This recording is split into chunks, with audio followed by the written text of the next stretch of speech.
Hello, everyone. Welcome to Kudlow. I'm Larry Kudlow. The question about what is President Joe Biden's policy aims regarding the Russian-Ukrainian war is still unanswered. Nothing in these NATO meetings suggests a Reagan-esque we win, they lose. Biden's press conference in Brussels was so vague, ambiguous, bewildering, and frankly incoherent that it probably left Vladimir Putin smiling. And then a remarkable statement to U.S. troops in Poland. That was this afternoon. Take a listen to this. And you're going to see when you're there, and some of you have been there, you're going to see women, young people standing in the middle in front of a damn tank, just saying, I'm not leaving. When you're there, you're going to see when you're there? Does that mean we're sending troops into Ukraine? Well, the White House motorcycled full speed to run that one back later. But why did Biden say it? It's really part of his incoherence and bewilderment, to quote my pal Guy Benson. And that brings up Biden's confusion about deterrence. Again, at his news conference yesterday, he denied sanctions would deter the Russian invasions. So why do it? But wait a minute. His top security lieutenants disagree with him. Where does Biden come up with this stuff? Take a listen. I did not say that, in fact, the sanctions would deter him. Sanctions never deter. You keep talking about that. Sanctions never deter. The president believes that sanctions are intended to deter. The sanctions are designed in the first instance to try to deter Russia from taking further aggression, from engaging in a massive invasion of Ukraine. The purpose of the sanctions in the first instance is to try to deter Russia from going to war. Well, you know, I mean, it's like the old Abbott and Costello. Who's on first? What's on second? I wish they'd get together. But anyway, as far as helping Ukraine is concerned, so far there were no announcements or no new announcements of transferring the Soviet MiG airplanes from Poland to Ukraine or the S-300 anti-air missiles from Slovakia to Ukraine. President Zelensky made a tough speech asking the NATO alliance to do more. I'll quote, "You can give us 1% of all your aircraft, 1% of all your tanks."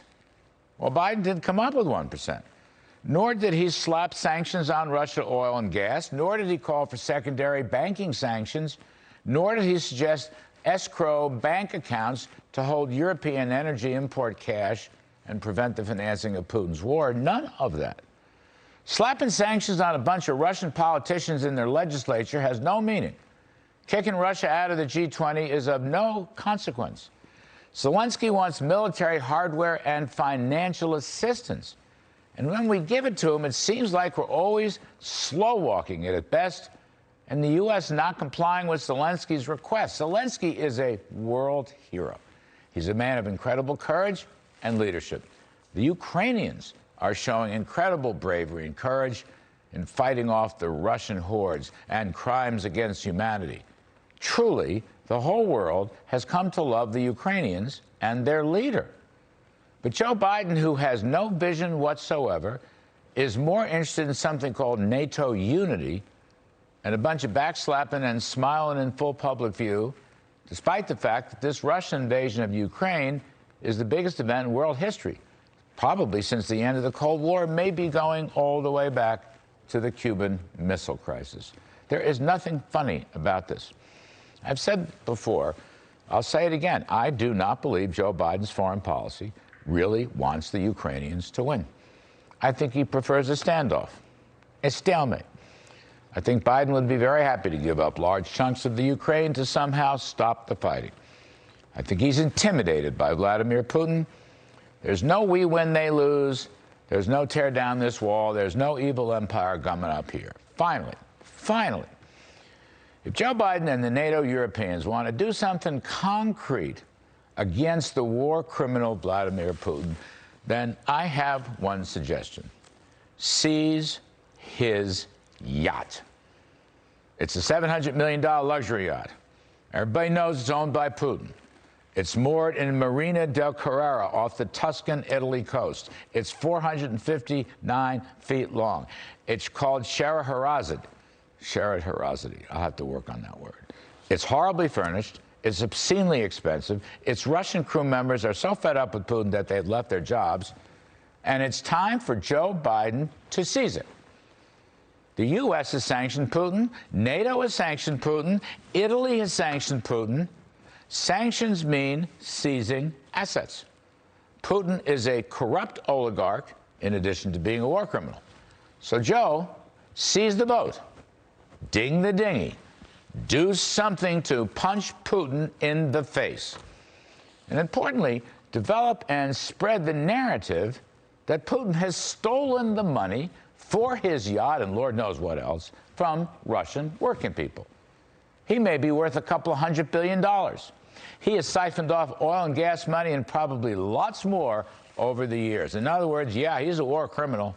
He's committed crimes against humanity, but he also is a corrupt, crooked kleptomaniac who, after serving in public offices his entire life, has enough money to buy a $700 million yacht. Really? In other words, he's bad.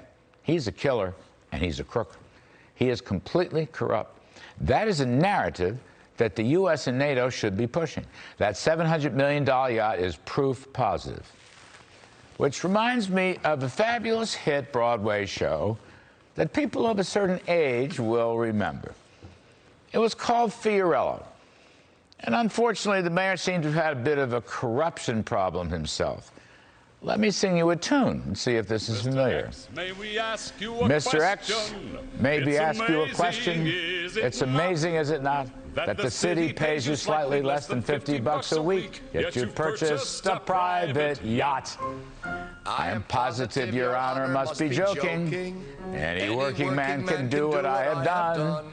For a month or two, I simply gave up smoking, and I put my extra pennies one by one into a little tin box.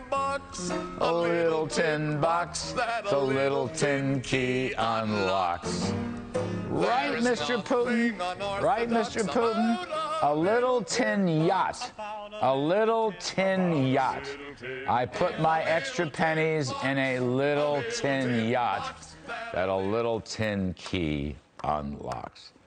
To the tune of 700 million yachts, and probably a fortune of a couple $100 million. Anyway, folks, you get the picture. By the way, always trying to be helpful. In terms of little tin yachts, or the great Broadway show Fiorello, if President Biden wants a copy of the lyrics from Fiorello, happy to oblige, as always.